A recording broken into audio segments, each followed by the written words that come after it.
حضرت ابو ذر غفاری فرماتے تھے مجھے میرے نبی پاک نے 6 باتوں کی وصیت کی تھی.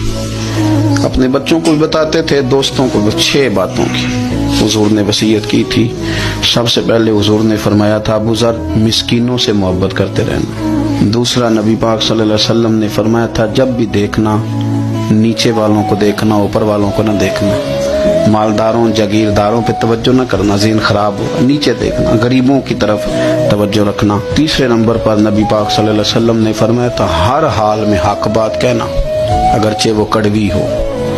چوتھے نمبر پہ میرے محبوب نے فرمایا تھا اللہ کے معاملے میں کسی کی پرواہ نہ کرنا, کوئی کیا کہتا ہے کہتا رہے, تم رب کے رستے پہ چلتے رہنا, ملامت کی پرواہ نہ کرنا. اور 5ویں نمبر پر میرے نبی پاک نے مجھ سے کہا تھا اگر رشتہ دار تجھ سے تعلق توڑیں بھی نہ تو تو جوڑ کے رکھنا, صلہ رحمی نہ چھوڑنا.